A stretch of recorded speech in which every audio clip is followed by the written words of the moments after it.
Buenos días.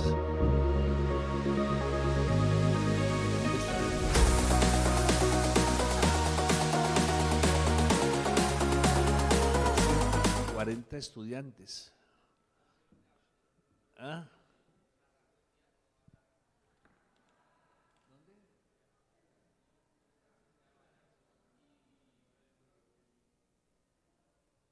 ¿En dónde es que están? Es que por ahí escuché a alguien que estaba, o no, pensé que estaba hablando del auditorio.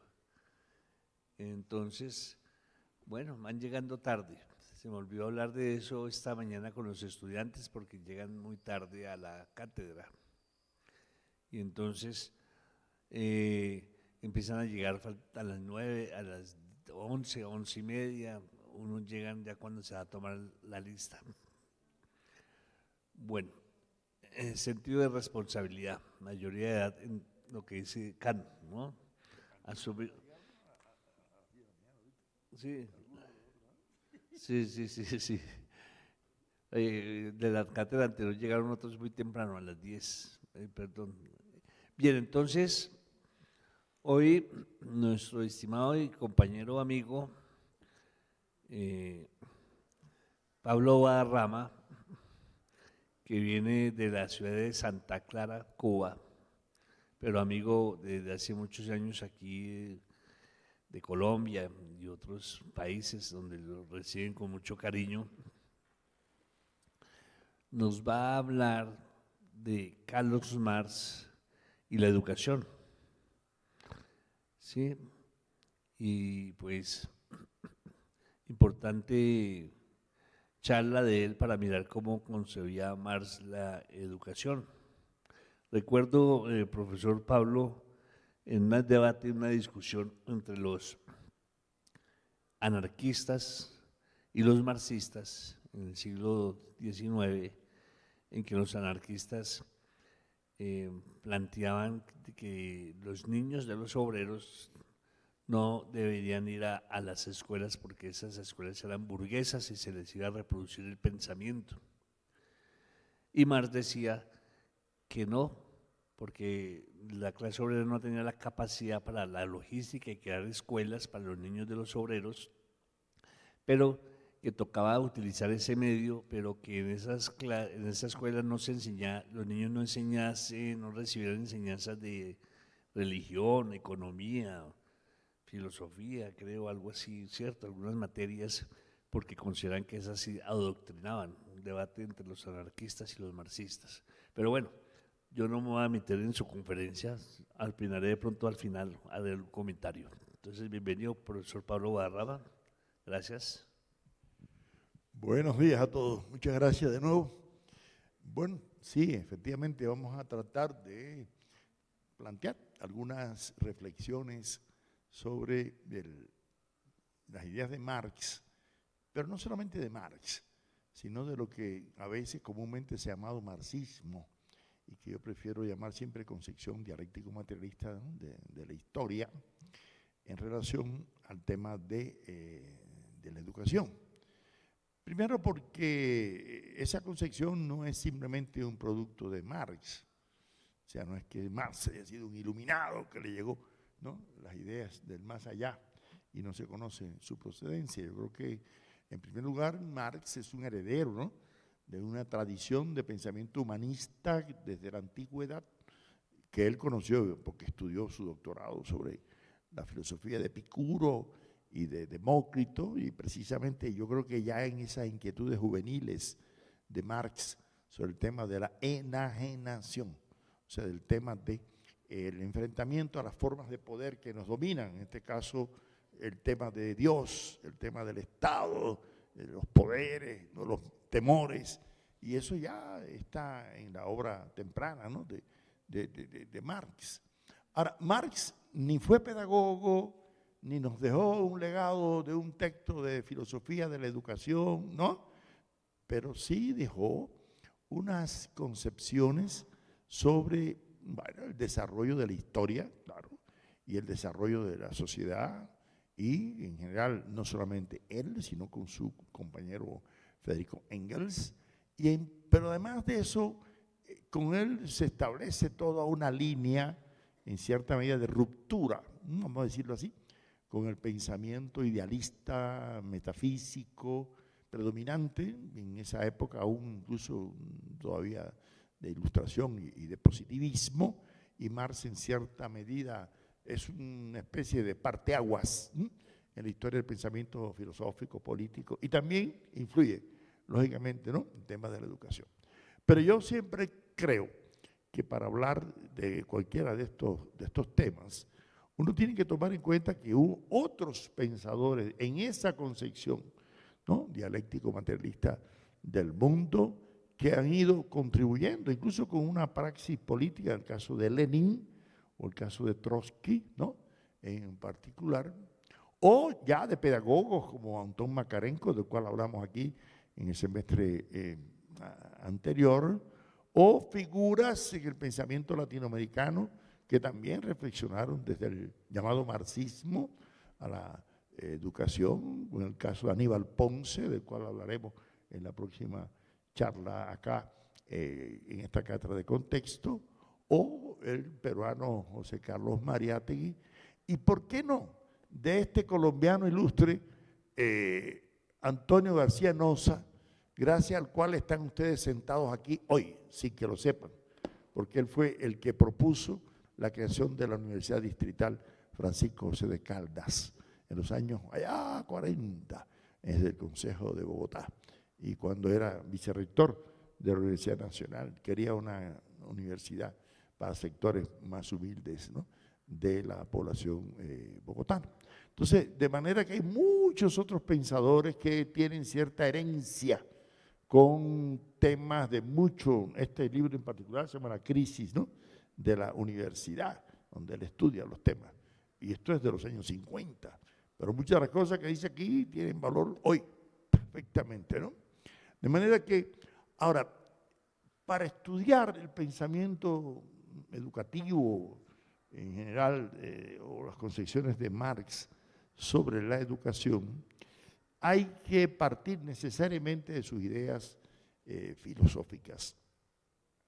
Y estas ideas filosóficas están esbozadas de una forma muy sintética en sus tesis sobre Feuerbach, que escribe por 1845 y que luego deja ahí abandonadas solamente para aclararse él, ¿no?, su pensamiento, pero todo el pensamiento, vamos, en relación a la educación en Marx y en lo que después se llamaría marxismo, pues en cierta medida parten, ¿no?, de estas tesis doctorales.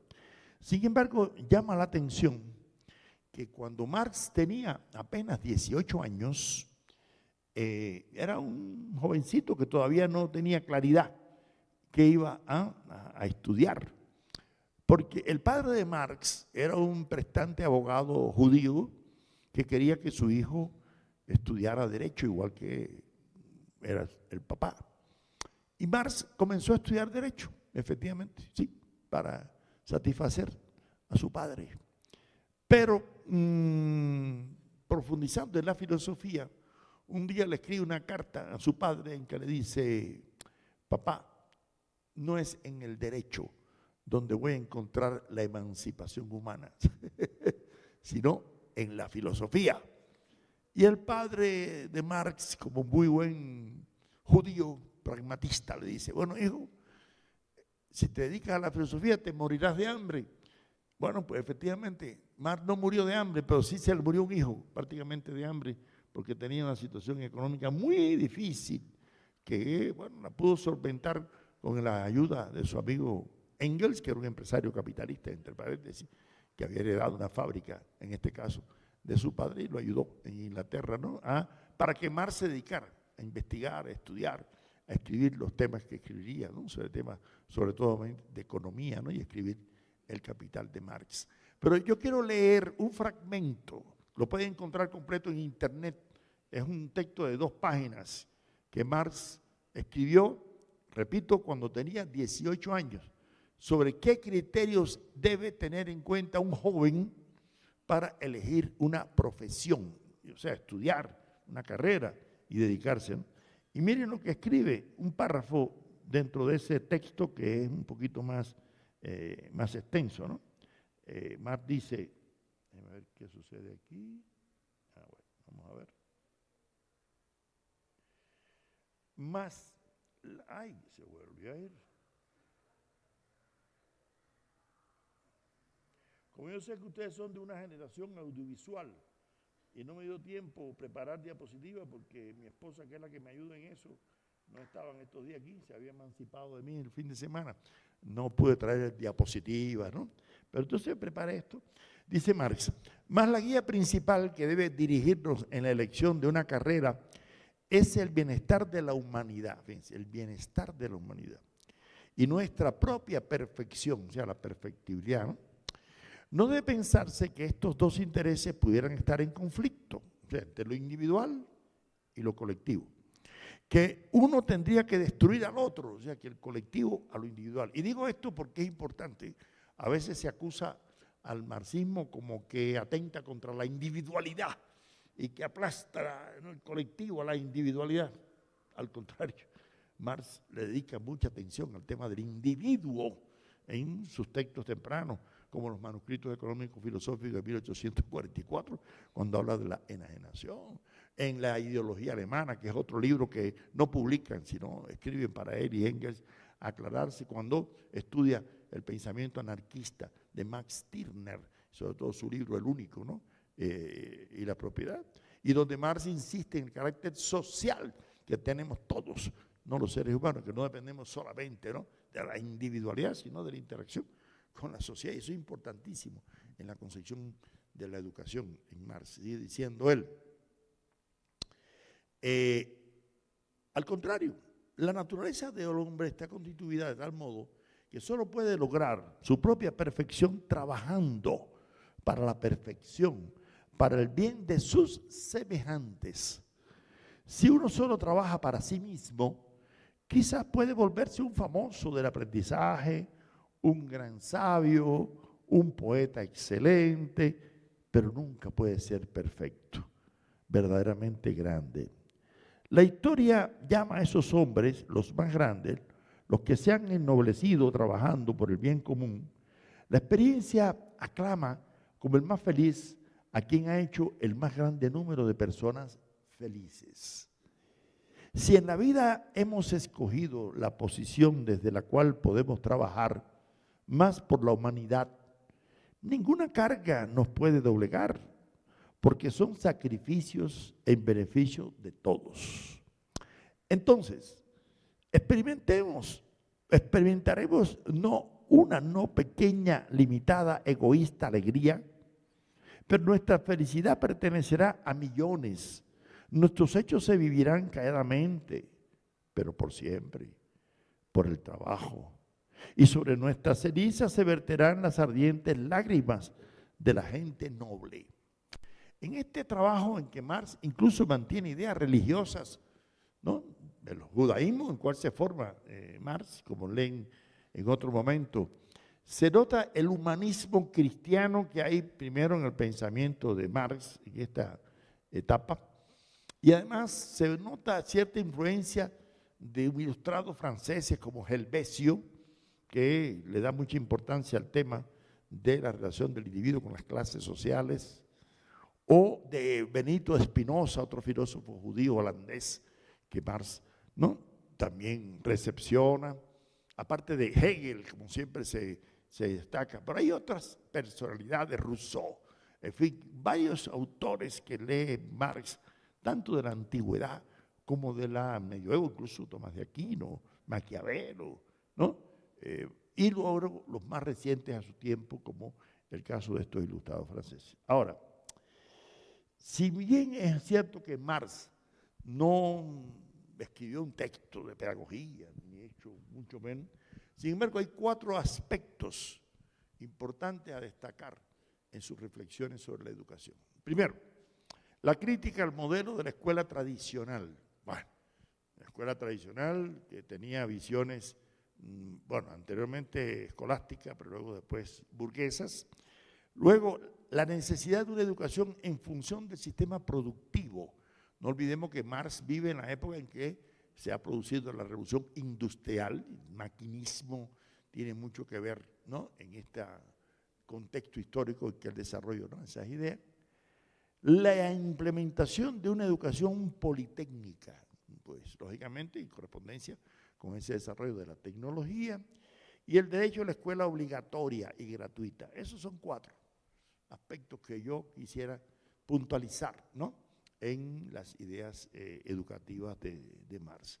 También, y eso yo lo desarrollo más en un libro mío que se llama ¿Para qué un profesor y un investigador necesita?, ¿no?, de la epistemología, que publicó aquí la editorial Magisterio.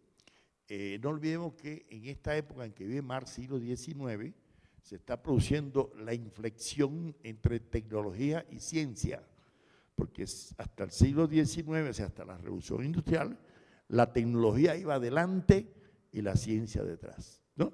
Primero se inventa la máquina de vapor y James Watt, cuando le preguntaron la causa, dijo lo que diría un colombiano hoy: no sé, ¿por qué se mueve la máquina de vapor? Y no podían saberlo porque no se habían descubierto las leyes de la termodinámica. Bien, pero y eso pasó con muchos inventos y otros descubrimientos de la electricidad, del magnetismo, en fin. Bueno, que hasta el siglo XVIII, porque la tecnología avanzaba, la técnica, pero la ciencia no avanzaba. Pero en el siglo XIX se produce una inflexión. ¿Cuál? Avanzan más las ciencias, sobre todo las ciencias naturales, el desarrollo de la matemática, de la lógica, ¿no?, pero también de la biología, de la química. Y por eso aparecen descubrimientos teóricos como, por ejemplo, la concepción de la geometría no euclidiana de Riemann y Lobachevsky, que se formula por allá por 1880 y tanto, y sin embargo, al plantear que por un punto pasaban 2 infinitas paralelas, no solamente 2, la gente se burlaba, hasta que hubo que esperar a que Albert Einstein desarrollara la teoría de la relatividad y demostrara que teóricamente era válido. Sin embargo, hubo que esperar a que hicieran un experimento de los polos para medir que los rayos solares no eran rectilíneos, sino curvilíneos, y demostrar en la práctica. De ahí que Einstein y Engels lo había insistido más, y es el tema de la práctica que vamos a ver ahora, diría que no hay nada más práctico que una buena teoría. O sea, que cuando la teoría se corresponde con la realidad, vale. Es lo mismo que cuando Bertrand Russell, el gran después matemático británico, era un estudiante de matemáticas, y en 1890 y tanto le pregunta a su profesor Alfred Whitehead, que había puesto un axioma matemático en el tablero, que para qué servía, y Whitehead no supo. Le dijo, no sé. Y él le dijo, no se preocupe, profesor, que tal vez ni usted ni yo estemos vivos para que en algún momento ese axioma funcione en la práctica, porque algorítmicamente está bien fundamentado. Y así fue. Pasaron más de 50 años y la NASA validó el teorema de Whitehead después. O sea que hay que ver este pensamiento de Marx y de lo que se llama en marxismo, condicionado por la época de cambio, ¿no?, entre la tecnología y el papel de la ciencia. Por eso Marx insistirá en la necesidad de una educación politécnica, muchas, y no la especialización no cerrada.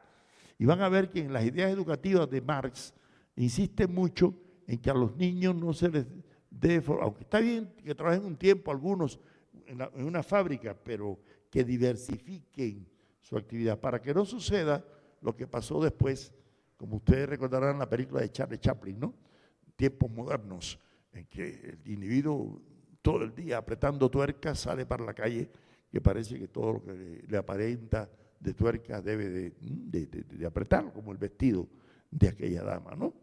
El tema de la articulación entre instrucción y producción, otra cosa importante, ¿no?, en las concepciones de Marx, o de la articulación entre el trabajo intelectual y el trabajo manual. Claro, tampoco es que esto sea algo exclusivo de Marx. hay que decirlo que muchos ilustrados ya, incluso pedagogos, Pestalozzi, Comenio, muchos ilustrados anteriores habían hablado también del tema, ¿no? De la vinculación entre el trabajo manual y el trabajo intelectual. Nuestro José Martí decía que en cada escuela, al lado de una pluma, debía haber un azadón, o sea, para que los niños aprendieran, ¿no? En la siembra, en la agricultura, ¿no? La producción de los bienes materiales. O sea que esa es una idea que vamos a encontrar muy condicionada en muchos pensadores. Pero también la relación entre pensamiento y acción, la actividad. Y hay que ver las raíces del pensamiento de Marx en plano filosófico, porque Marx es un heredero de Kant, del lado activo del sujeto en el proceso de conocimiento. Marx conoce también la filosofía de Fichte, que estimula mucho el Handel, acción, ¿no? Marx es un heredero también del pensamiento de Hegel, aun cuando sea un idealista, pero él invierte en una concepción materialista, y sobre todo la articulación entre filosofía y técnica. Todos esos son, digamos, ejes teóricos para estudiar el pensamiento de Marx y luego del llamado marxismo con relación a la educación. Y una cosa importantísima, el aporte clasista al análisis de la educación. O sea, ver que la educación en cierta medida representa intereses de clase, en este caso burguesa. ¿Ven? Luego vamos a encontrar otros marxistas, cuando hablaré aquí de Aníbal Ponce, precisamente en su libro Educación y Lucha de Clases, es para demostrar cómo las sociedades reproducen en la educación, ¿no? El poder de los intereses de clase, ¿no? Ahora, Marx tenía una idea que resulta interesante. ¿Cuál? Sostuvo que el rol de la escuela no es condición sine qua non de transformación social, ¿no? Y que no es posible un cambio real en la educación si no hay un cambio estructural de la sociedad. Miren, eso es importante. ¿Ustedes saben por qué? Porque incluso aún hoy en día se sostiene la idea como que la educación lo puede todo. En eso Paulo Freire, el gran pedagogo brasileño, fue muy claro. La educación no lo puede todo, dice Freire, pero sin la educación no se puede nada, así dice, ¿no? Pero es que en la imagen de los ilustrados, mundialmente, y no solamente en América Latina, en todas partes, hubo mucha, yo diría, confianza excesiva en el tema que la educación iba a convertir un cambio radical, ¿no?, de la sociedad. Como que la concepción de Marx es materialista y dice que no es la conciencia la que determina el ser, sino el ser social el que determina la conciencia social, y que son las condiciones materiales de existencia, ¿no?, las que determinan la espiritualidad, ¿no?, y que es la base económica de la sociedad y no la superestructura jurídica y política de la sociedad civil, la que modifica, ¿no? Es al revés. Aunque haya una interacción de esa superestructura jurídica y política e institucional de la sociedad civil, donde está la educación incluida, pero si no hay transformación revolucionaria de la base y de toda la sociedad, no hay cambio social. Y eso es lo que diferencia la concepción dialéctico-materialista de Marx. Insisto, dialéctico-materialista y no materialista dialéctica. ¿Por qué? Porque el término materialismo dialéctico jamás Marx lo utilizó, ni Engels tampoco. ¿Quién fue el que lo utilizaría primero? Bueno, Georgi Plejánov, un marxista ruso, que le dio esa visión, en la cual acentuaba más el sistema que el método.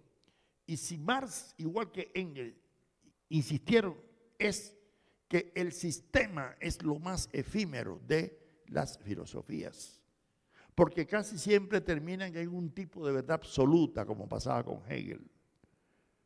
Engels, en Ludwig Feuerbach y el fin de la filosofía clásica alemana, destaca que debe ser el método lo más valioso en las filosofías y no los sistemas. Y por eso es que ni Marx ni Engels quisieron crear, ¿entiendes?, un sistema llamado materialismo dialéctico que diera explicación para todos los fenómenos de la realidad. Ese fue lo que luego, en la época de la Unión Soviética, en el llamado marxismo-leninismo, sobre todo con Stalin, que crea, escribe un artículo sobre materialismo dialéctico, materialismo histórico. Quién sabe si realmente fue él el que lo escribió, o Bukharin, y después lo mandó a fusilar, ¿no? Se habla de un materialismo dialéctico que no está. Pero ¿por qué insiste Marx? Y incluso en el Capital, en la dialéctica materialista, porque la dialéctica es un método distinto a la dialéctica idealista de Hegel, ¿entienden? Entonces, por eso cuando hablamos de visión dialéctico-materialista del mundo, incluso Marx usó y Engels el concepto de materialismo histórico o concepción materialista de la historia. Esos términos sí. Bueno, y usted dice, bueno, ¿y por qué a Marx cuando le hacen una pregunta, una entrevista en inglés, una periodista norteamericana le pregunta en una entrevista en inglés, ¿Are you a Marxist? Y él, ante la pregunta, ¿usted es marxista? Él responde en francés, Je suis que je ne sais pas de marxiste. O sea, lo único que sé es que yo no soy marxista, le dice Marx, en una entrevista que era en Inglaterra para publicar en un periódico norteamericano, el New York Daily Tribune, actual precedente del actual New York Times. ¿Saben por qué? Porque ya Marx se había enterado de que había unos jovencitos por allá por Francia que se decían que era la Jeunesse Marxiste François, la juventud marxista francesa. Y ahí había metido un cubano, Pablo Lafargue, nacido en Santiago de Cuba, de padre francés y madre una mulata de Santiago cubana, que estudió medicina después en Francia, Pablito, porque el padre francés se lo llevó a estudiar con los abuelos, y se unió allá con sus colegas de medicina, entre ellos Paul Longuet, que decía que era marxista, de la juventud marxista, en París, ¿no? Y un día le escribieron una carta a Marx, que querían ir a conocerlo, porque estaban enamorados de sus ideas. Y Marx le dijo que sí, que fueran a conocerlo, y se fueron a Inglaterra, Paul Longuet y Paul Lafargue. Al poco tiempo Marx le escribe una carta a su amigo Engels, diciendo, este cubano mezclado, porque como era nacido en Cuba por el padre francés, de amisha cubana, le dijo en alemán, y el otro francesito, me pidieron venir a conocerme porque estaban enamorados de mis ideas y han resultado enamorados de mis dos hijas y ya se van a casar con ellas. Y efectivamente se casaron con las dos hijas de Marx. Y Pablo Lafargue se convirtió en un después líder del Partido Socialista francés. Pero bueno, ¿por qué Marx no quería ser llamado marxista? Por otra razón. Porque aquellos francesitos y otros, como Anenkov, allá en Rusia, decía que Marx había descubierto las leyes universales de la historia. Y Marx le escribió una carta a Anenkov diciendo, no, yo no he descubierto las leyes universales de la historia. Yo lo único que he descubierto es cómo funciona el capitalismo y aquí en Inglaterra. Yo no sé allá en Rusia. En Rusia lo tienen que estudiar ustedes. ¿Entiendes?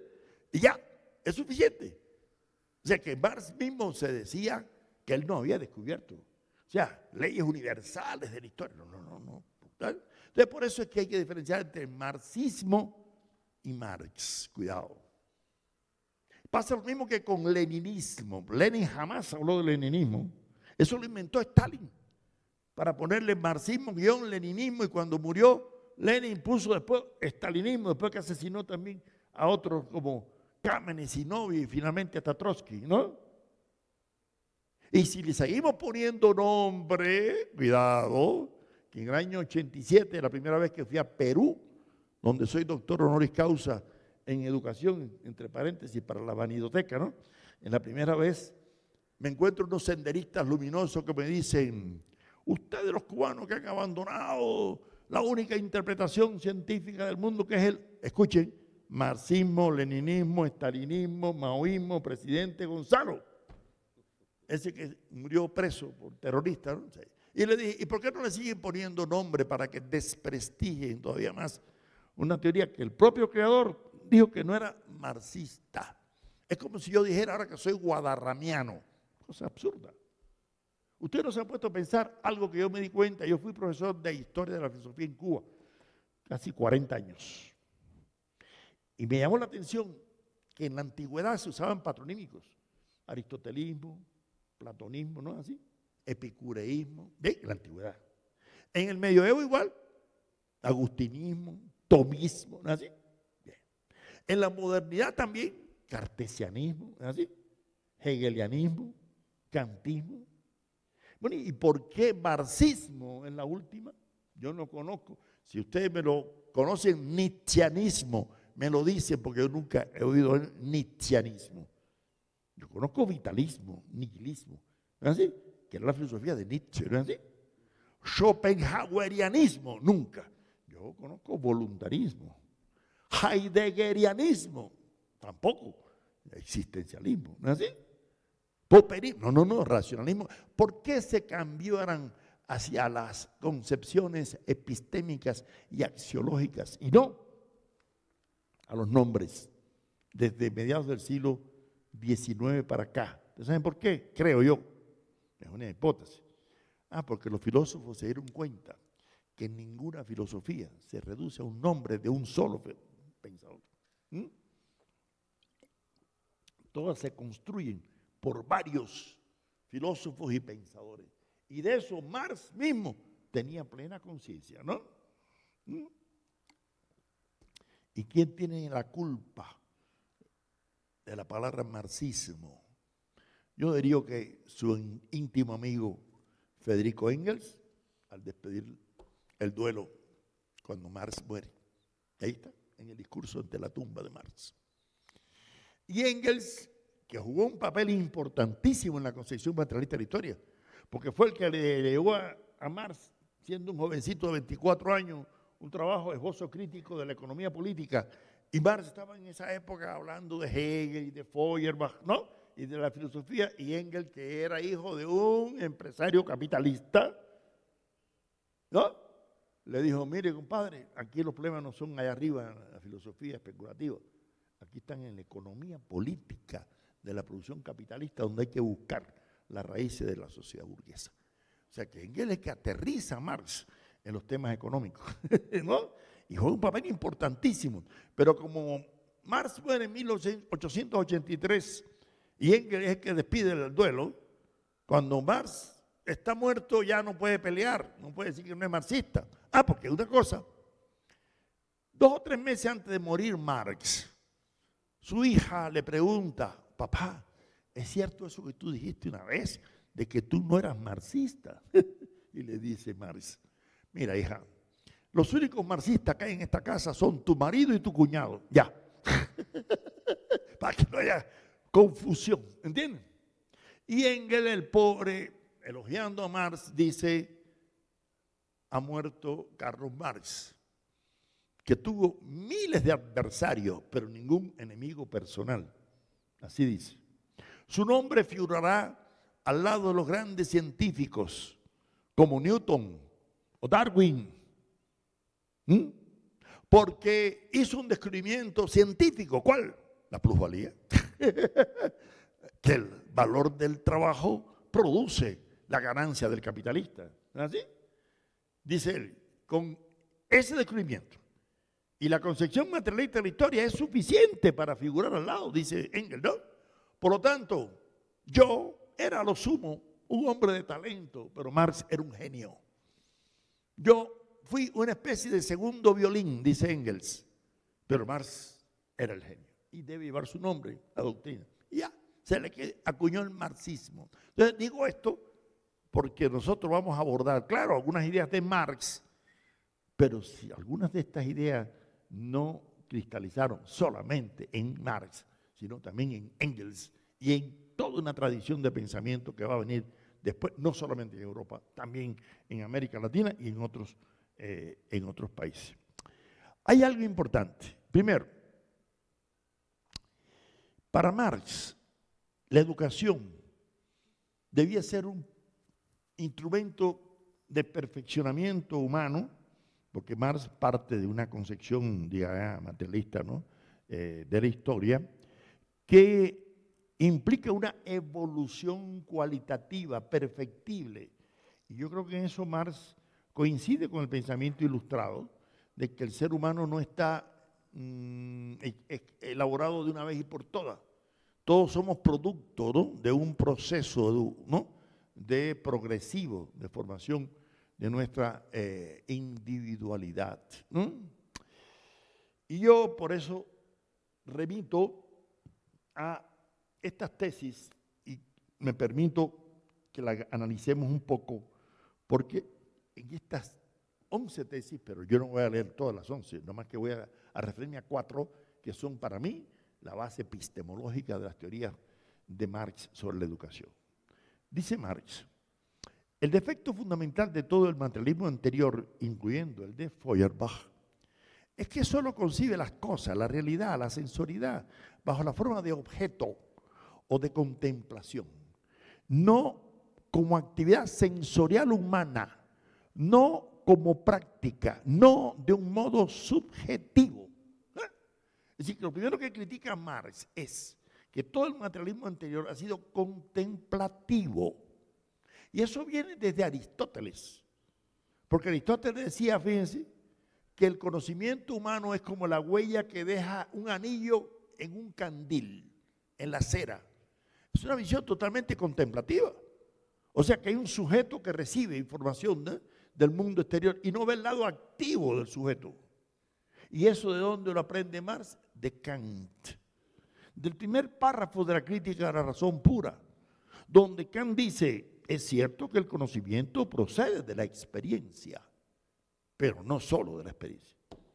El conocimiento procede también del lado activo del sujeto, ¿no?, que es el que genera realmente el conocimiento.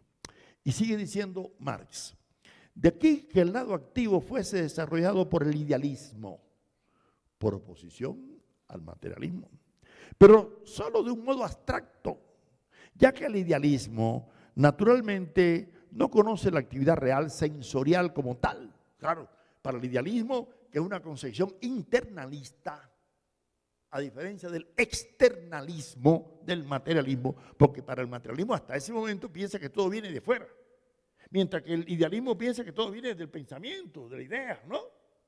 Recuerden a Renato Descartes, por ejemplo, ¿no? Pienso, luego existo. O sea, todo se deriva del pensamiento, o Platón, o Hegel, ¿no? Esa es la diferencia entre Marx y Hegel. Hegel sostenía que todo lo real es racional porque todo lo racional es real.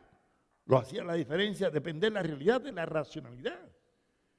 Y Marx dice: cuidado, no. Primero la realidad, ¿no? El pensamiento tiene que acercarse a la realidad para luego transformar esa realidad. Tiene que conocerla primero para luego, ¿no?, tratar de poner lo ideal sobre lo real. Pero si no parte de la realidad, eso es pura especulación, ¿no? Esa es la diferencia básica. Y por eso Marx dice que él ha invertido la dialéctica de Hegel, la ha puesto sobre sus pies, porque dejó de hablar de la idea absoluta y lo que parte es, ¿no?, de la realidad. Y sigue diciendo Marx: Feuerbach quiere objetos sensoriales realmente distintos de los objetos conceptuales, pero tampoco él concibe la propia actividad humana como una actividad objetiva. Y por eso en la esencia del cristianismo, es una obra de Feuerbach, ¿no?, solo considera la actitud teórica como auténticamente humana, mientras que concibe y fija la práctica solo en su forma suciamente judaica de manifestarse. ¿Qué es la forma judaica? La forma pragmática, porque Marx va a criticar el concepto de pragma, que ya está tomando fuerza desde el siglo XVIII en el utilitarismo y el instrumentalismo inglés. Cuando David Hume, el filósofo compañero de la época de Watt, de la máquina de vapor, le preguntaron: óigame, ¿es cierto que Watt no sabe por qué la máquina se mueve? Pero usted, que filósofo, debe saberlo. ¿Y qué dijo Hume? A mí no me interesa saber la causa por la cual la máquina se mueve. A mí lo que me interesa es que la máquina, que la locomotora tire de los vagones por los rieles. ¿Ustedes saben lo que es eso? Pragmatismo o utilitarismo. Y por eso hay una diferencia entre la palabra pragma y la palabra praxis.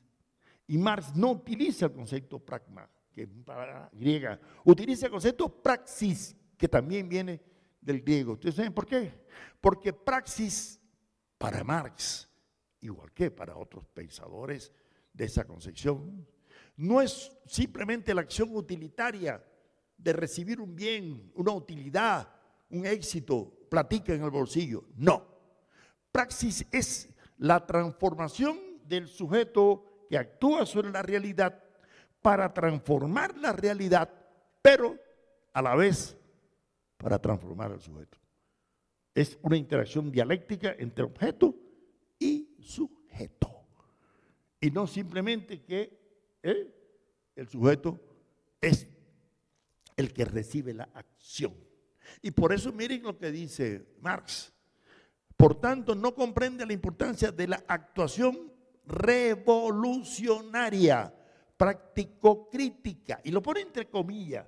Aquí no se está refiriendo solamente a la acción política revolucionaria, se está refiriendo a la acción revolucionaria de transformar la filosofía desde el sensualismo aquel de Condillac en el siglo XVIII, que pensaba que las sensaciones lo pueden todo, y por eso Condillac llegó a decir que si le ponemos un sentido a una estatua inerte, conoce la realidad. Eso es absurdo.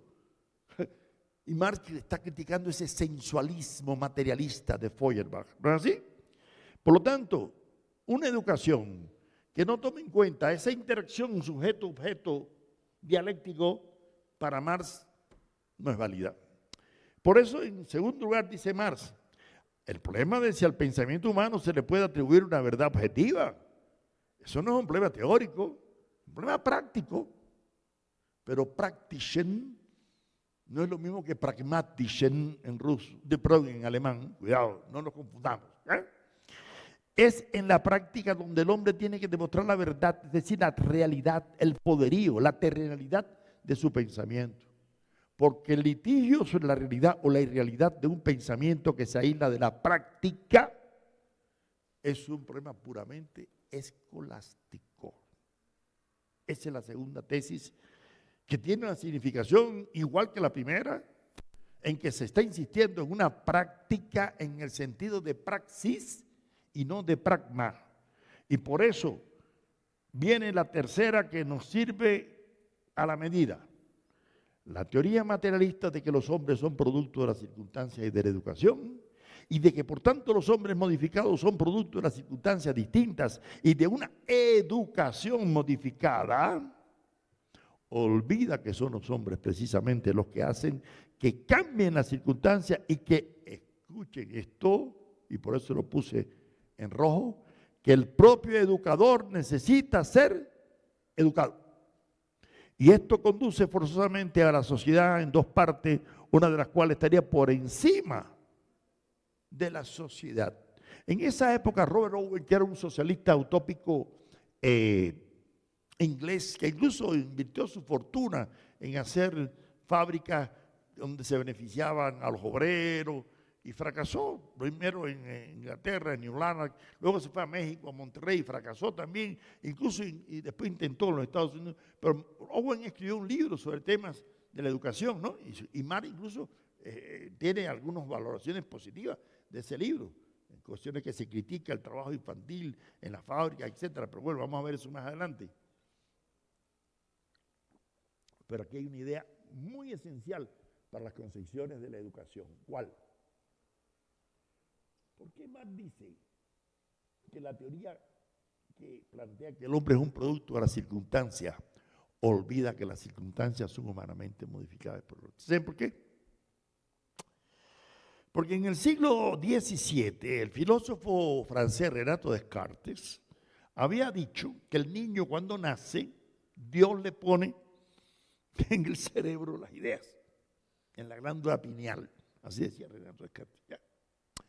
Y años después, John Locke, un filósofo inglés sensualista que escribe, ¿no? Essay of Human Understanding, plantea que no, que el niño nace como una hoja en limpio, una tabula rasa es la palabra en latín, y luego la sociedad se encarga de ir escribiendo, ¿no?, en esa hoja en limpio.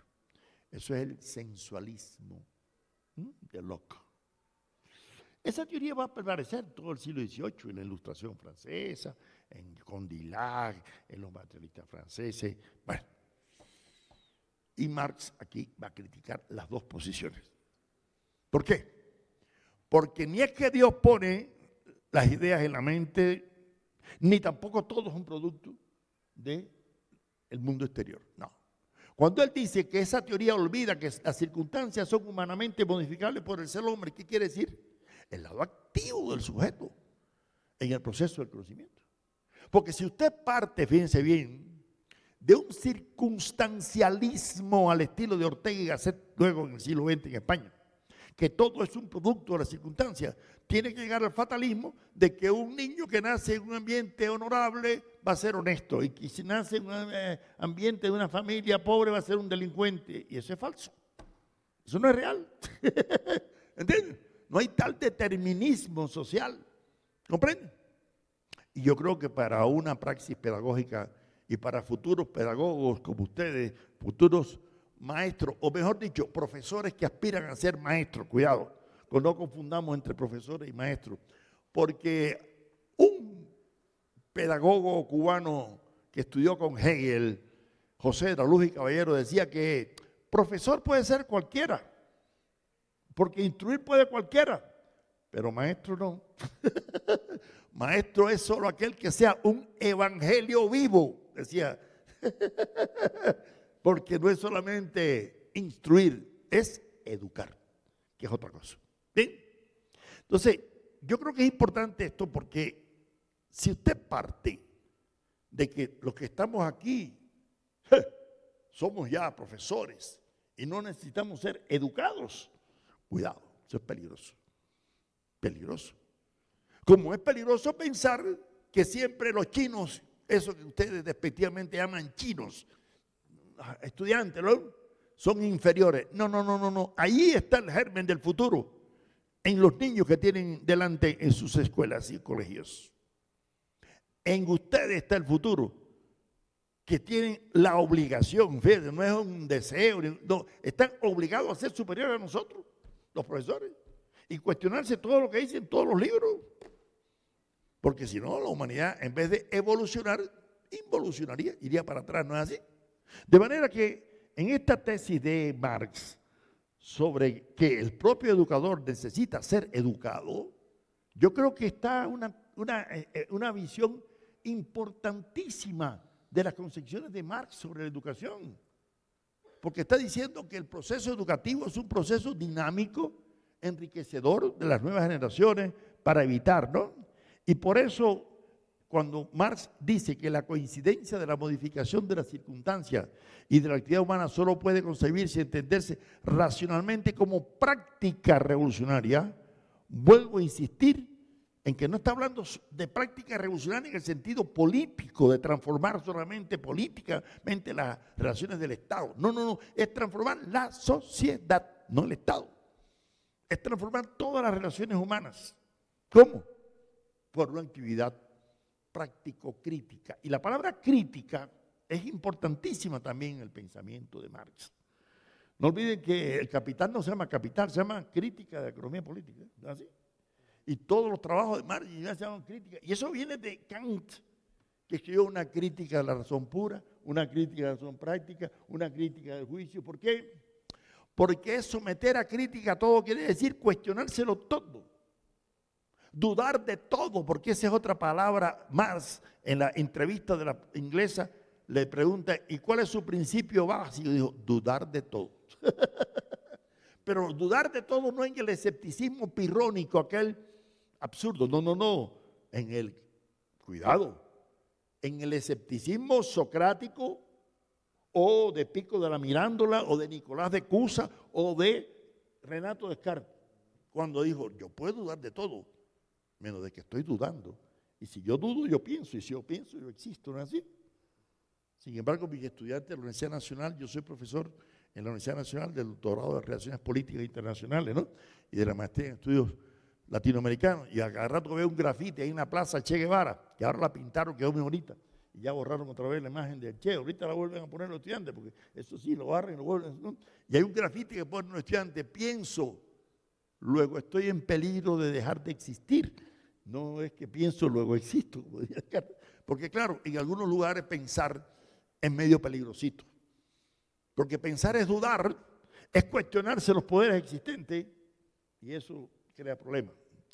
Marx dice: la vida social es en esencia práctica, y todos los misterios que descarrían la teoría hacia el misticismo encuentran su solución racional en la práctica humana y en la comprensión de esa práctica. Y quiero decirle algo: esta palabra comprensión es esencial en todos los cambios que se van a producir en la filosofía, no solamente de Marx, sino del siglo XIX. Verstehen, esa palabra alemana que introducen también Dilthey, Nietzsche, toda la hermenéutica, porque la ciencia hasta el siglo XIX trataba de describir, explicar y predecir. Pero a partir del siglo XIX se percatan de que el ser humano no es un ser solamente racional, sino que también es emotivo, afectivo, erótico, estético, simbólico, comunicativo, ¿así? Y que hay muchas cosas que se pueden comprender, pero no explicar. Que se pueden interpretar incluso, pero no explicar. Y la palabra verstehen, comprensión, va a tener un papel muy importante en las teorías educativas, psicológicas y sociales posteriores.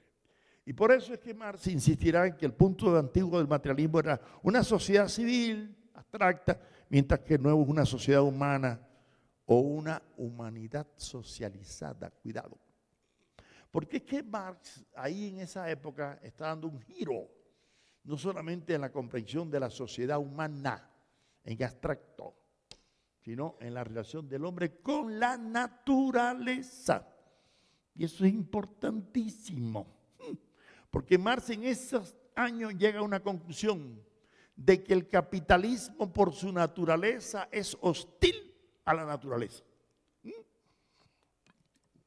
Y cuando él concibe el comunismo, palabra que no lo inventa Marx, ya existía desde la época de las comunidades cristianas, ¿no? Y en el siglo XVIII los socialistas utópicos, Marx aspira a una sociedad comunista en que dice: donde la naturaleza sea humanizada y la humanidad naturalizada. Es decir, que haya una interacción entre el hombre y la naturaleza, que el hombre no destruya a la naturaleza para que la naturaleza no destruya al hombre, que es el ecocidio que hemos cometido en esta civilización occidental. ¿Es así? Ignorando a los pueblos originarios que siempre han cuidado, ¿no es así?, de la naturaleza. Y terminan sus tesis, no he leído todas porque no creo que todas tienen la misma importancia similar, con esta de que los filósofos no han hecho más que interpretar los diversos modos el mundo, pero de lo que se trata es de transformarlo. Quiero decirle algo, yo no estoy de acuerdo totalmente con esto que plantea Marx ahí. ¿Por qué? Yo creo que los filósofos toda la vida han tratado de transformar el mundo, ¿no? A partir de Marx. Platón tuvo problemas allá en Italia y cayó esclavo en Siracusa. Aristóteles, cuando cae el Imperio Macedonio, él era el profesor de Alejandro Magno, y tuvo que salir huyendo de Atenas. ¿Por qué? Por su praxis política. Igual que Renato Descartes o Fichte andaba con una espada dando clases en Berlín cuando Napoleón entra, ¿no? Igual que Shelley. Entonces yo creo que siempre los filósofos han tratado de transformar la realidad. Otra cosa es que ha habido, y no que los ha habido, es que los hay hoy, que están en el topo Urano mirando al cielo y no le importa lo que está pasando en las calles de sus respectivos países. Es otra cuestión. Por eso la concepción filosófica de que Marx trata de tomar distancia crítica, lo mismo del idealismo filosófico como del materialismo contemplativo, esto da lugar a que haga concebir el sujeto epistémico no como un ente pasivo, sino como un ente activo. Y esa preocupación por el lado activo del sujeto va a tener mucha influencia en las ideas filosóficas, en su concepción, porque ya lo dije con anterioridad, ¿no? No es pragmatismo que está surgiendo en esa época con el utilitarismo de Bentham, que por cierto tuvo mucha influencia aquí en Colombia porque Santander trajo esas ideas, ¿no es así? Acá. Y las impuso, luego Bolívar las retira y luego Santander las vuelve a imponer y va a dar lugar a una polémica en Colombia de benjamistas y antibenjamistas, ¿no? Durante todo el siglo XIX, sobre todo por la reacción que tiene la Iglesia Católica y sobre todo algunos filósofos católicos como José Eusebio Caro y Miguel Antonio Caro y Tomás Carrasquilla y otros que se oponen a esas concepciones materialistas en defensa, ¿no?, de un catolicismo a ultranza y eliminar cualquier tipo de materialismo, ¿no?, en la enseñanza experimental y sensualista. Eso en Colombia es esencial para comprender la evolución de las ideas educativas, ¿no?, en este país.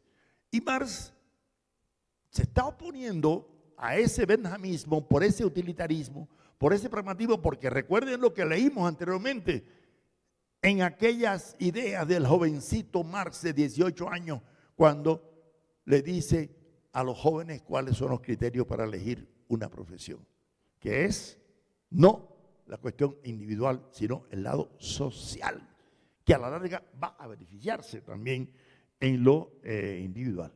Por eso Marx está muy distante de compartir el criterio subjetivista y utilitarista de pragmatismo y concibe la praxis en un sentido de transformación de la realidad, pero también para que esa transformación se revierta en una transformación del sujeto. Y eso va a tener una huella posterior en el desarrollo del marxismo o de lo que se conoce como marxismo, no en la interpretación simplemente del llamado materialismo dialéctico, que ya consideramos que no tenía nada que ver con Marx ni con Engels, sino con Plejánov o con interpretaciones de Stalin y de otras visiones que vendrían después. Sino, porque es la teoría crítica que ahora se está celebrando el centenario de la Escuela de Frankfurt, ¿no? Horkheimer, Adorno, Marcuse y otros insistirán tanto en el tema de la crítica, teoría crítica, reivindicando ese pensamiento de Marx, a la crítica de la sociedad enajenante y el término enajenación, que fue olvidado por el llamado marxismo soviético, por el marxismo-leninismo, a partir del supuesto que la sociedad socialista eliminaba. Yo recuerdo cuando yo estudiaba en Alemania, en la época de la República Democrática Alemana, de los años 60 y 70 aproximadamente, se hablaba de que ya el socialismo eliminaba todas las formas de enajenación. Eso es una especulación totalmente absurda. La enajenación va a existir siempre, señores. Cuidado, pero la enajenación no es un fenómeno natural, es un producto social. ¿No es así? Y como es un producto social, el ser humano tiene formas de enfrentarse y una es a través de la educación.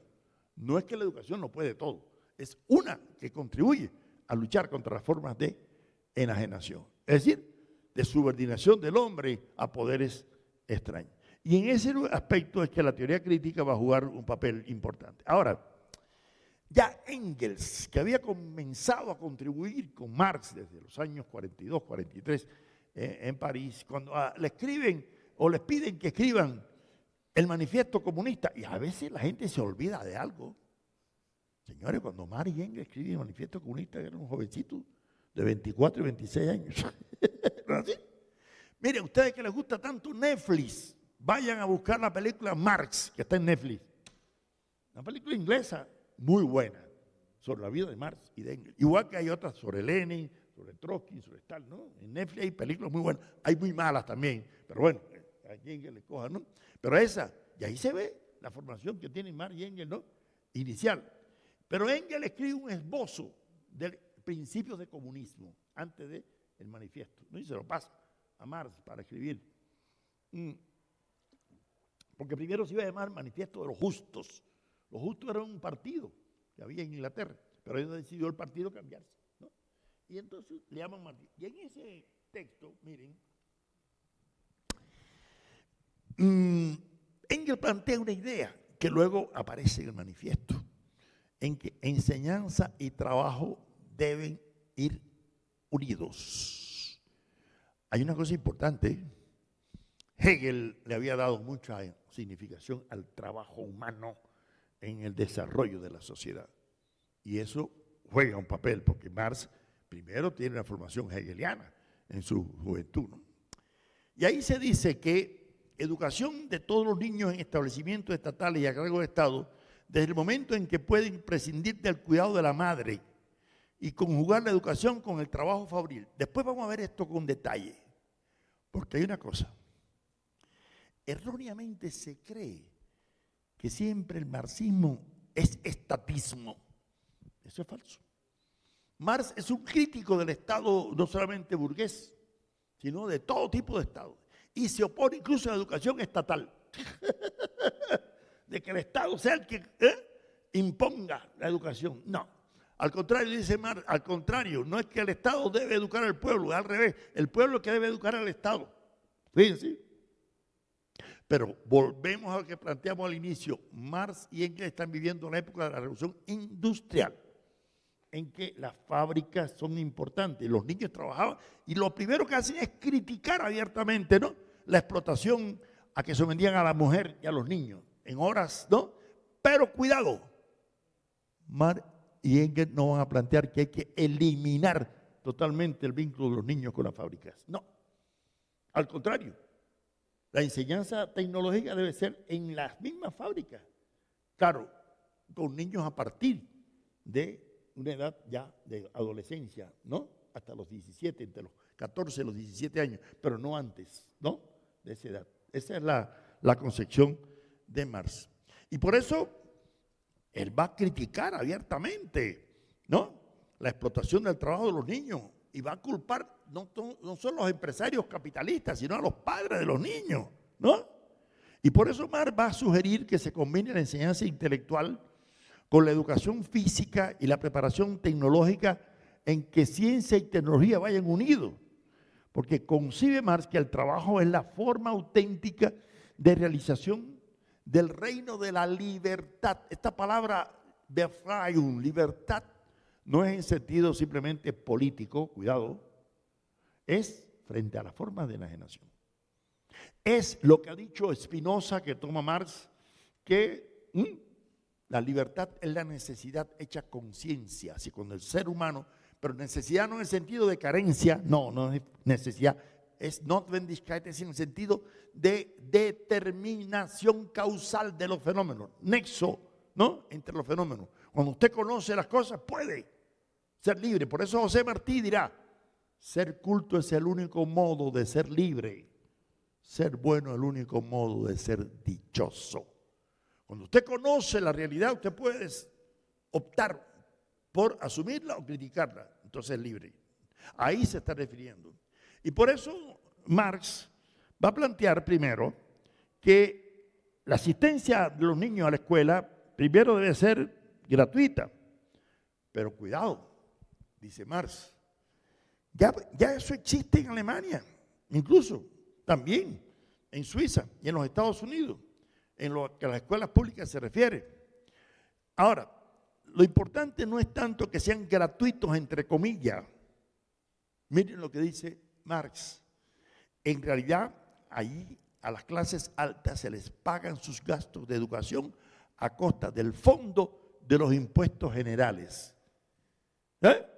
O sea, la burguesía se aprovecha de esa enseñanza gratuita para formar, ¿no?, a sus hijos, porque a los niños, los obreros ni siquiera los mandan a la escuela.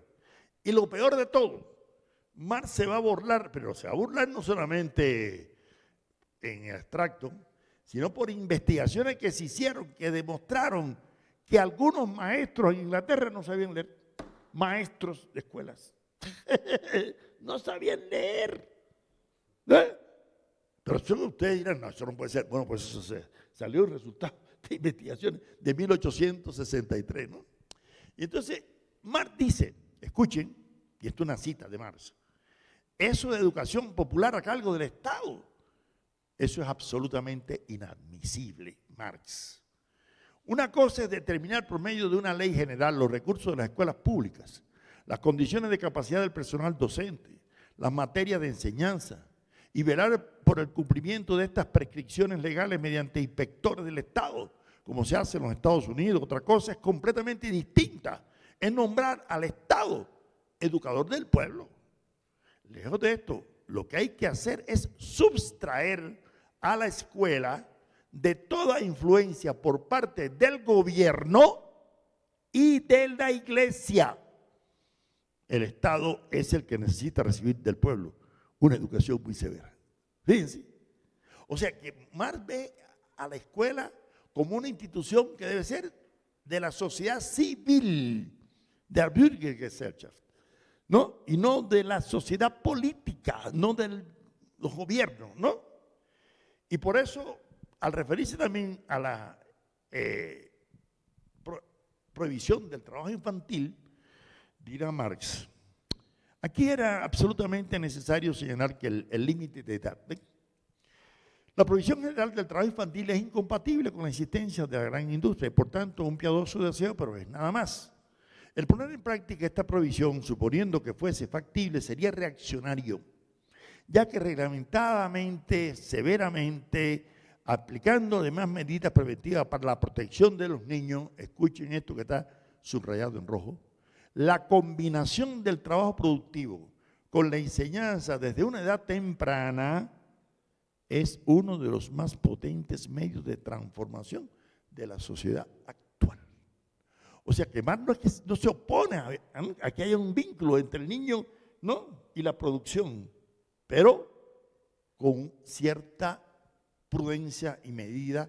Sobre todo por eso, él va a criticar abiertamente, ¿no?, la forma burguesa de educación, ¿no?, y sobre todo la explotación de los niños en edades tempranas, y va totalmente, ¿no?, cuando dice, el espíritu de la producción capitalista se hace patente en la frívola redacción de los artículos que conciernen a esta supuesta enseñanza, en la falta de toda inspección administrativa que convierte en ilusoria en gran parte la enseñanza obligatoria, en la oposición de los fabricantes de esta ley y subterfugios y escapatorias para eludirla en la práctica. O sea, Marx critica todo el aparato administrativo de la burguesía para dar imagen de que la educación es pública para todos, y como Marx ha criticado ya en la cuestión judía el tema de los derechos humanos en el sentido burgués de los derechos humanos, porque no toma en cuenta las diferencias tan grandes entre el obrero, ¿no?, y el empresario, Marx llega a decir, señores, es absurdo que una inspección que se haya hecho en 1863, ¿no?, se diga que se descubra que los maestros no saben leer, ¿no? Y por eso sigue diciendo Marx, y estos son citas, ¿no? No es extraño, pues, que en estas circunstancias, niños introducidos en el trabajo por la codicia capitalista y falta de una ley seria para regular su enseñanza, los niños se encuentran ampliamente degradados en esa miseria común a todo el proletariado. Es una auténtica degeneración moral de la masa infantil en la producción capitalista. Mero epifenómeno, diríamos, mero síntoma de la corrupción íntima de la sociedad capitalista que se ha generado por medio de la esclavitud, el robo a mano armada, el reino de la fuerza bruta, y que por tanto se encuentra minada en su misma base. O sea, que lo hace Marx es una crítica a la educación burguesa de las escuelas públicas, que realmente lo que hacen es mantener a los niños en condiciones infrahumanas, ¿no?, de trabajo en aquellas fábricas, y aparentemente tienen instituciones de educación. Por eso dice, la contradicción que existe entre la división del trabajo en la manufactura y la naturaleza de la gran industria se manifiesta mediante fenómenos subversivos, entre otros, mediante el hecho de que una gran parte de los niños empleados en las fábricas y manufacturas modernas queden afectados indisolublemente desde su más tierna edad y durante años enteros a las manipulaciones más simples, sin aprender el menor trabajo que permita emplearlos más tarde en cualquier sitio, aunque solo fuese en esas mismas fábricas o manufacturas. Es decir, que Marx no es que esté opuesto a que los niños trabajen, primero, pero que a partir de una edad de adolescencia, y luego que se vayan socializando, pero sobre todo en una enseñanza politécnica y más abierta, no monodisciplinaria, ¿no? Es decir, él no plantea totalmente eliminar, ¿no?, el trabajo infantil, sino modificarlo. Y él no niega la función transformadora de la educación en el proceso revolucionario de la praxis, pero no es que la educación sea el agente de cambio. El agente de cambio para Marx es la revolución socialista, es la revolución proletaria, es la revolución, ¿no?, que debe darse en una transformación de una sociedad, ¿no?, que conduzca al socialismo y luego una sociedad idílica, ¿no?, que plantea, aunque él no ve el comunismo como un estado de implantar, dice, es un movimiento crítico de superación de un estado de cosas que parte de las premisas históricamente existentes. Pero por eso cuando habla de dictadura del proletariado como etapa de transición, incluso habla incluso Marx somete a crítica un programa del Partido Obrero Socialdemócrata Alemán de Gotha, donde hay ideas que Marx, por supuesto, no comparte, aunque se digan socialistas de ese partido, por una razón elemental. ¿Cuál? Marx aspira a la creación de un hombre omnilateral, no unilateral, ¿no? No el hombre de las películas de Charlie Chaplin en tiempo moderno, no, sino un individuo versátil que tenga una educación más diversificada y que pueda elegir una profesión más adecuadamente cuando llegue, ¿no?, a su juventud. Y por eso esa educación debe ser omnidireccionalmente orientada, ¿no? Por lo tanto, para Marx se debe primero y fundamentalmente establecer condiciones de producción y condiciones sociales que permitan ese desarrollo omnilateral del ser humano, ¿no? Y para eso disponer de los medios de producción y de poder para autocrearse el individuo en una multiplicidad de sentidos y por lo tanto que requiere de un medio favorable, de un lugar favorable, ¿no? Y eso es lo que él, igual que Engels, llaman socialismo científico, para diferenciarlo del socialismo utópico de Saint-Simon, Fourier, Owen y otros, ¿no? Es decir, como ellos aspiran a una sociedad sin clases, ¿no?, en que se aspire a un movimiento crítico de superación de las todas, ¿no?, realmente lo que trata es de crear una sociedad más integral, holística, ¿no? Suchodolski, que es un pedagogo de la época soviética, que escribió un magnífico tratado de pedagogía marxista, dice que el pensamiento debe llevar hacia algo concreto, en ningún modo puede convertirse en una postura francamente nihilista, es decir, de negación, ¿no?, de los valores, al contrario. Porque el pensamiento puede ejercitarse mediante la organización racional de una práctica y de la comprobación crítica de esa práctica que a su vez desarrolla el pensamiento. Estos son algunos de los representantes de una pedagogía, ¿no?, igual que Makarenko y otros que contribuyeron en el ensayo soviético después a enriquecer la concepción. ¿A partir de qué? De una función creadora del trabajo. Porque para Marx el trabajo, a partir de su concepción materialista de la historia, de que es el hombre el que genera la historia, ¿no?, y por lo tanto son las clases, y es el trabajo, como dice Marx, ante todo un acto que tiene lugar entre ese hombre y la naturaleza, porque al trabajar desempeña frente a la naturaleza el papel de un poder natural, y al mismo tiempo mediante ese proceso actúa sobre la naturaleza exterior y la transforma también su propia naturaleza, ¿ven?, desarrollando las facultades que es decir, que es lo que hemos insistido al principio, que la praxis no es solamente transformación del objeto material, de la realidad, sino también transformación del sujeto, del propio educador, como dirían, ¿no? Por eso Marx va a insistir en la enseñanza tecnológica, en la enseñanza básica para el socialismo científico, ¿no? Y por eso aspira a que los niños alternen el trabajo y la escuela, ¿no? Porque dice él, y aquí es muy crítico, ¿no?, a los que solamente se les retiene en la escuela durante la mitad de la jornada están siempre frescos, dispuestos, tienen una actitud, una mejor voluntad para aprovechar las lecciones. En el sistema de la mitad escuela, mitad trabajo, cada una de las dos ocupaciones descansa y relaja en la otra. El niño se encuentra mejor que si estuviese constantemente clavado en alguna de ellas, ¿no? Un muchacho que está sentado en los bancos desde la mañana temprano, sobre todo el buen tiempo, es incapaz de rivalizar con el que llega totalmente dispuesto y alegre.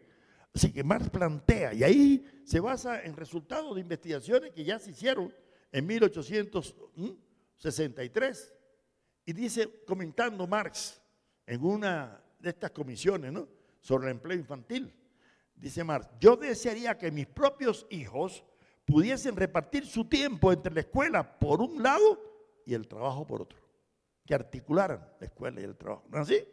Y en 1863 también, en ese Congreso Sociológico de Edimburgo, dice Marx, la jornada larga, monótona y estéril de los niños de las clases superiores aumenta inútilmente el trabajo de los maestros, al mismo tiempo que hace perder a los niños su tiempo y su salud y sus energías, no solamente sin fruto, sino también en total perjuicio.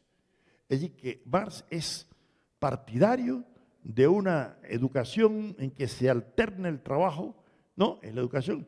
Incluso, bueno, lo comenta cuando hace del libro La Escuela del Futuro, ¿no? De producir hombres completos, es la articulación entre el trabajo, ¿no?, productivo y el trabajo educativo, las dos cosas. Y eso lo vamos a encontrar en Engels, en el Anti-Düring, cuando también plantea la necesidad de esta articulación. Y es lo que luego la Revolución de Octubre va a tratar de realizar, y sobre todo ya en la Unión Soviética naciente, por eso una de las primeras campañas se hace es la alfabetización. En Cuba yo tuve el privilegio de participar en la campaña de alfabetización cuando yo tenía 11 años, en el año 61, alfabeticé a 5 campesinos que cuando cogían el lápiz parecía que cogían un asadón primero y después terminaron, después de un año, de escribir una carta. Por eso, en la concepción de Marx sobre la sociedad socialista, igual que la de Lenin, igual que las visiones que tienen después, por ejemplo, Nadezhda Konstantinova Krupskaya, que es la esposa de Lenin y que fue la partidaria de la educación, insistió mucho en esa articulación entre educación y trabajo, como se hizo en la experiencia de algunos de estos países. Y yo, para cerrar y dejar que ustedes puedan intervenir, preguntar, protestar, diría que Marx no fue un pedagogo, ni un filósofo de la educación, ni mucho menos, ¿no?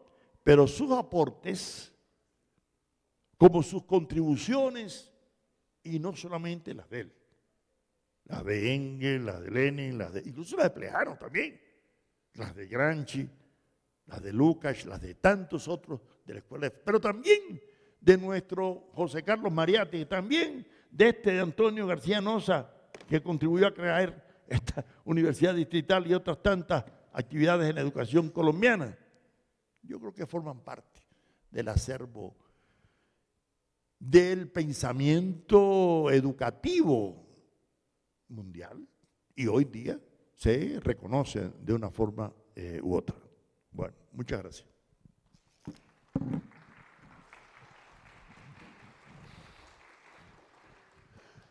Gracias, profesor Pablo Guadarrama, por su intervención. Vamos a dar el espacio para palabras, intervenciones. El profesor Fidel, dame el favor de hacer, profesor Fidel.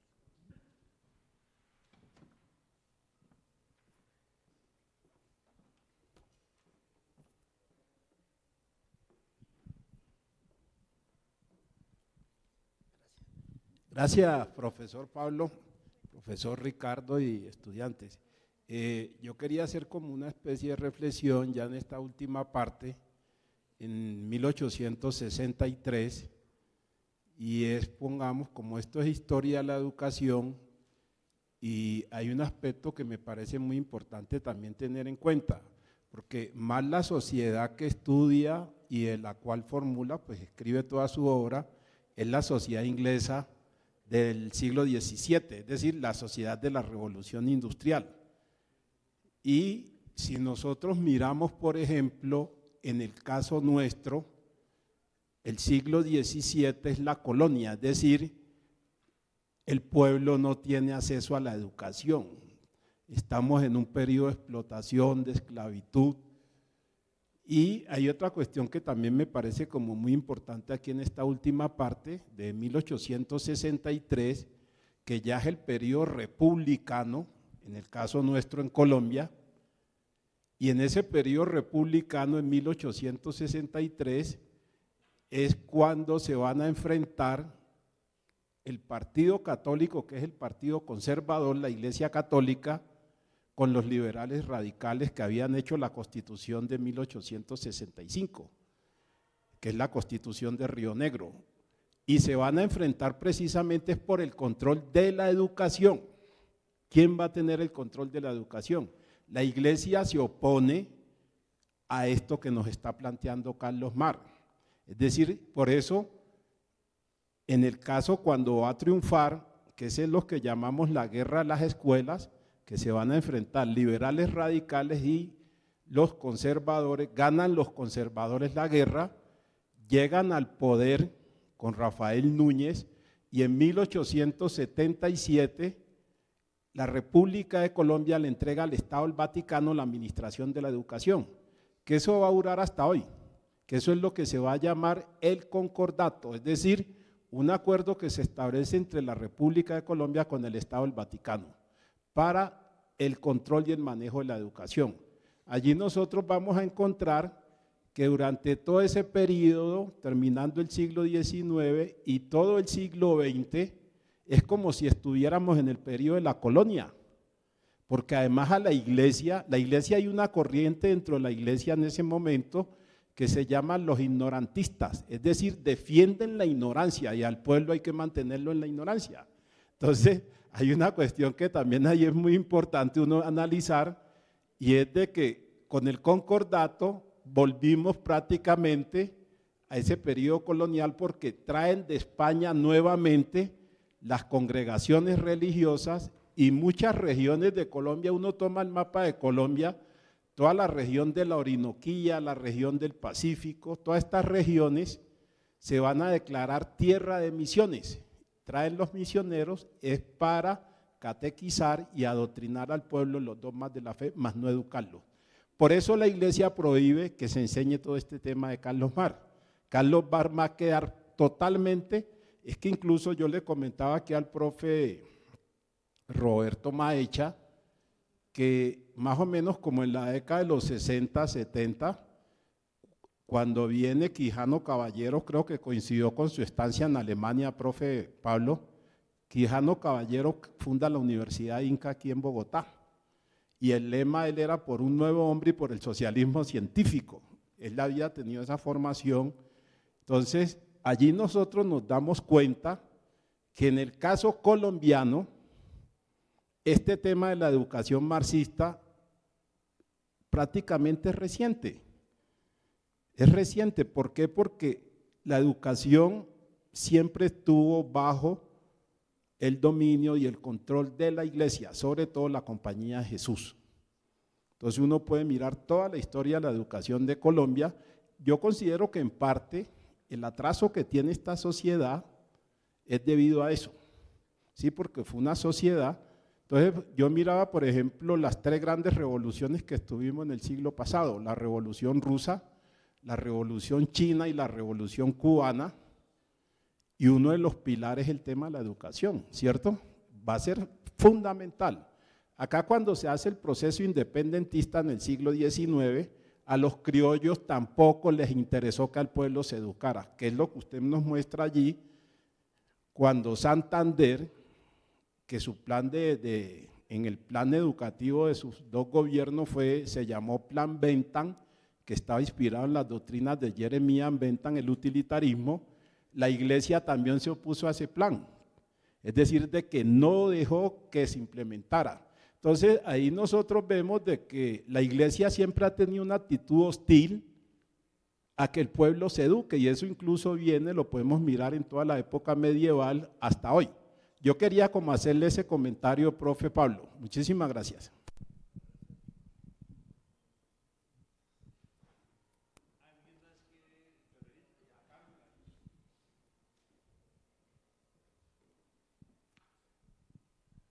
Buenos días para todos. Mi pregunta va relacionada con la actualidad, el cambio que supuestamente deberíamos esperar. Hay varios puntos pues, que expresa Marx que se necesitan para un cambio, ¿no? Nosotros ahorita, pues aunque no sean en todas las partes de Colombia, hay educación gratuita desde edad temprana, hay técnicos, hay profesionales. ¿Por qué no sea un cambio, bueno, no en todo Colombia, pero sí en esos lugares donde se fomenta y donde se da esta educación? Y nosotros como futuros docentes, ¿qué podemos fomentar? Pues sea para nosotros mismos ayudar y aportar ese cambio, o para que los estudiantes o las personas que nosotros impartamos la clase cambien ese chip o esa concepción y comiencen a aportar algo para la sociedad. Gracias.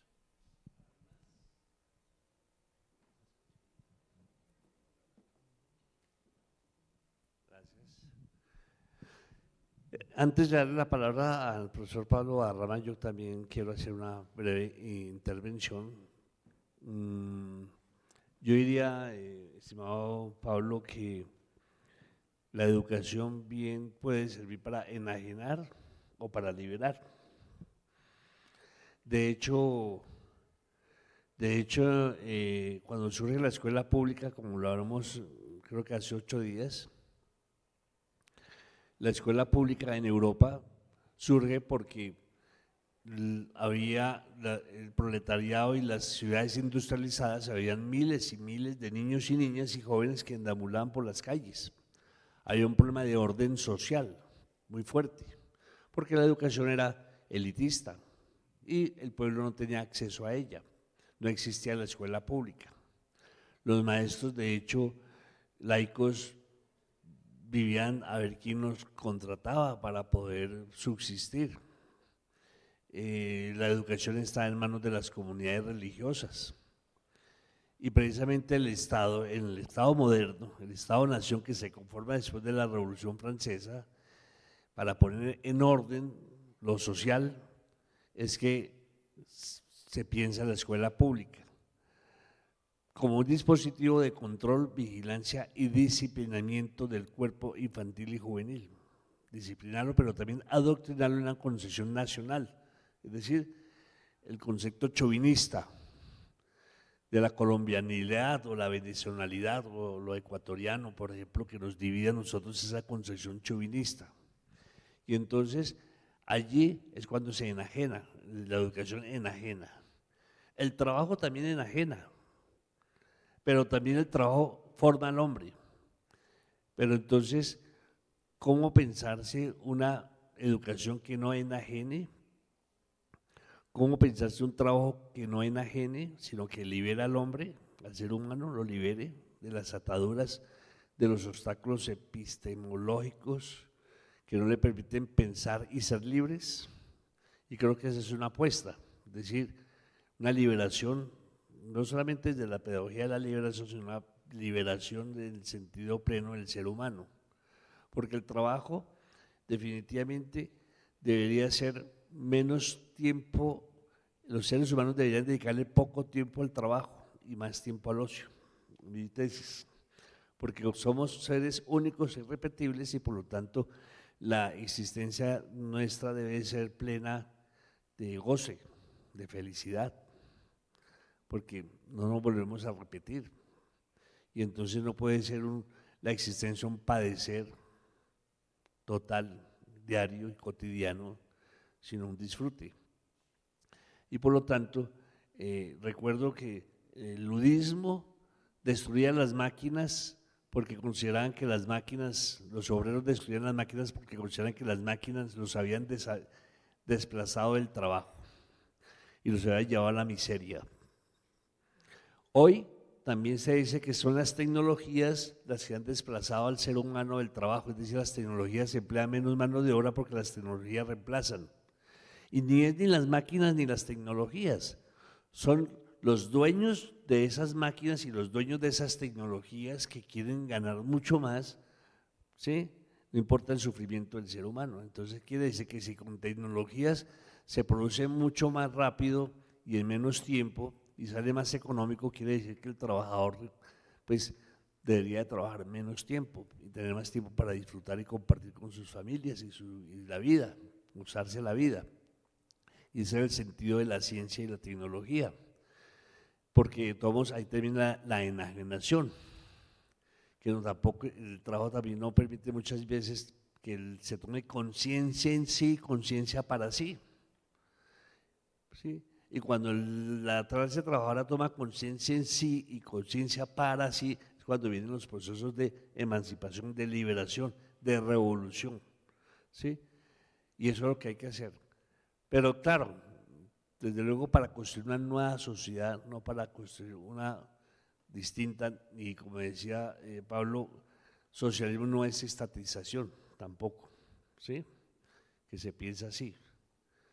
Porque si alguien dice no, que es que el socialismo, que hay que acabar con la propiedad privada, y los capitalistas se asustan porque se va a acabar con la propiedad privada sobre los medios de producción, entonces yo diría, bueno, entonces democraticemos la propiedad privada. Si hablamos tanto de democracia, democraticemos la propiedad privada, democraticemos la tierra, democraticemos el trabajo, el acceso a la educación, democraticemos la riqueza, ¿sí?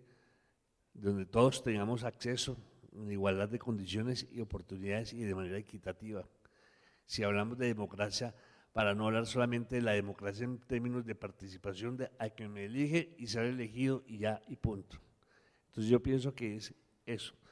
Bueno, profesor Pablo, ahí le dejo la palabra para que usted termine. Bueno, en la obra de Marx hubo una preocupación muy seria sobre el tema del trabajo enajenado, ¿no? En los manuscritos económicos y filosóficos de 1844 él le dedica un epígrafe al trabajo enajenado, así se llama, ¿no? Ahora, como él ha trabajado el tema de la alienación, que viene también retomado de Hegel, el concepto de alienación viene de la antigüedad. Ya, por ejemplo, Agustín de Hipona o San Agustín utiliza el concepto de alienación, pero en el sentido religioso, ¿no? De alienatus dei. Bueno, luego vamos a encontrarlo en Rousseau, el concepto de alienación se manifiesta como enajenación cuando cede, la venta, ¿no? O el surgimiento de la propiedad privada, dice Rousseau, cuando se enajena la propiedad y se divide, ¿no? La sociedad. Y luego Hegel diferencia distintas formas de enajenación. Una de ellas le llama Verdinglichung, que quiere decir en español cosificación. Cosificación es cuando las cosas nos dominan, ¿no? Es como que yo no puedo estar ahora sin el celular. Porque imagínate, tengo que estar ahí enviando el celular, si hablo con la novia o el novio, ¿no? O estar tajando fruticas para poner el cerebro de vacaciones, ¿no? Porque no atiendo a lo que tengo que atender, ¿no? Entonces, hay personas que se dejan dominar por las cosas, por el automóvil, ¿no? Aunque no lo saquen durante toda la semana, nada más que para limpiarlo el fin de semana, ¿no? Pero tienen un automóvil, imagínate, ¿no? Eso, Marcuse ya lo criticó. Marcuse fue uno de los miembros de la Escuela de Frankfurt, que cuando llegó a Inglaterra, venía de Inglaterra a Estados Unidos y vio el Ford del 38, que estaba de moda, dijo, esta sociedad está condenada, porque aquí a los hombres se les mide por el automóvil, la fecha de fabricación y la marca, y las mujeres de la lavadora eléctrica, ¿no? Y eso lo desarrolla después en el hombre unidimensional. Bueno, Marx va a criticar la cosificación, va a criticar la forma de enajenación que se da en el capitalismo, porque hay una cosa, que es lo que plantea Marx en el Capital. Bueno, el obrero produce una mercancía, pero esa mercancía después se lo pone en el mercado. No es de él, tiene que ir a comprarla al mercado, ¿no es así? Entonces, Marx lo que aspira a una sociedad menos enajenada, no quiere decir que sea de totalmente la enajenación, ¿no es así? Pero hay otra cosa que insiste Marx ahí en el trabajo omnilateral. ¿Cuál? Que el individuo se sienta realizado realmente en el trabajo. Y yo no creo que eso puede ser una aspiración falsa. Mire, yo dediqué ayer, el domingo, a preparar esta conferencia con un placer tan grande, porque para mí eso no fue trabajo. Como no fue trabajo ahora darle a ustedes mis ideas sobre esto, para mí es una realización, un orgasmo intelectual, vamos a llamarlo, ¿no es así? Si usted va a ver el trabajo como algo, y si ustedes van a ver ahora que van a ser profesores de colegio, de escuela, como una obligación, óyeme, van a sufrir mucho en su vida. Y por eso es que vieron lo que les leí al principio de Marx sobre el criterio de un joven. Cuando Marx tiene 18 años y diciendo, bueno, hay que buscar un trabajo que uno se sienta realizado individualmente, pero también socialmente, reconocido, ¿no? Socialmente, ¿comprende? No importa el trabajo que usted haga, aunque sea celador de la portería, ese trabajo para usted es el más importante, porque usted está asegurando, ¿no?, la seguridad de este lugar. ¿No es así? Entonces, conclusión, hay que educar para que las nuevas generaciones estén desalienadas, ¿no? Y yo sí creo que eso sería un cambio, porque la palabra cambio hay que sentido muy general, no en el sentido pragmático de utilidad inmediata.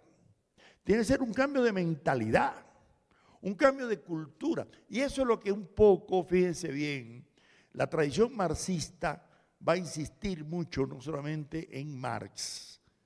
Por ejemplo, Gramsci. Gramsci dice que el socialismo no puede ser simplemente un cambio de relaciones económicas de producción. Gramsci dice que tiene que ser un cambio de cultura.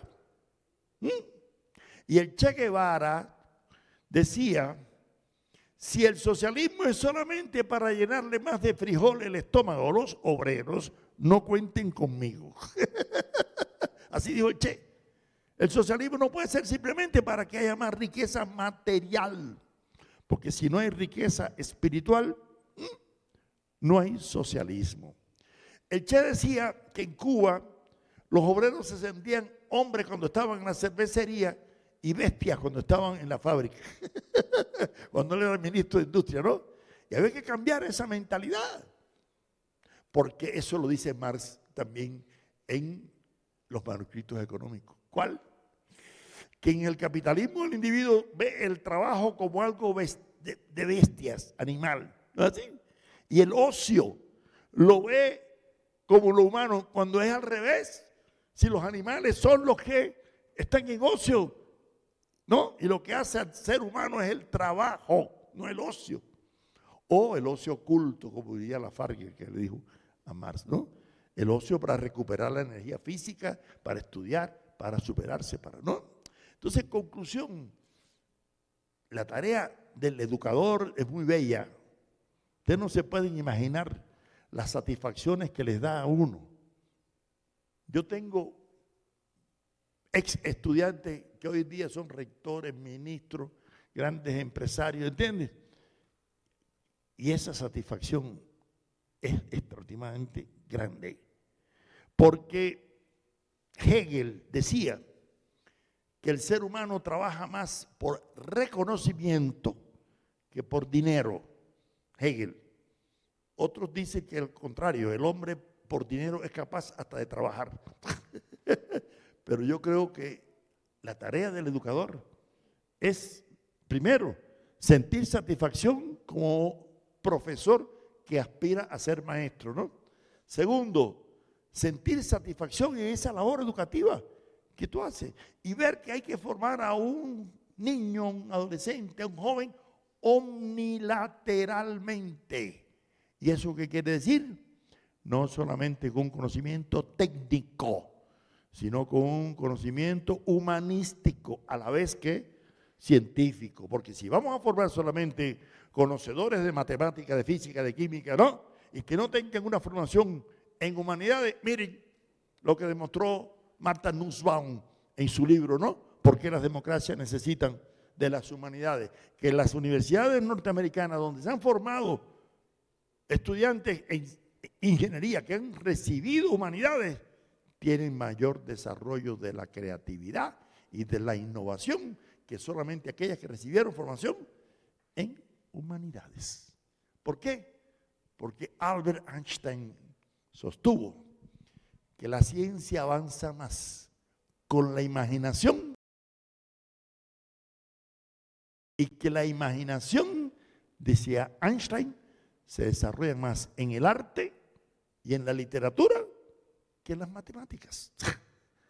Por lo tanto, estamos obligados a pesar de todas las leyes que tratan de limitar la enseñanza de la filosofía, de la ética, de las humanidades, tenemos el deber de cultivar las humanidades, de cultivar la filosofía, la ética, la literatura, la música, el arte en nuestras universidades, si es que queremos formar futuras generaciones omnilateralmente humanas, como quería Marx en su concepción sobre la educación. Sí.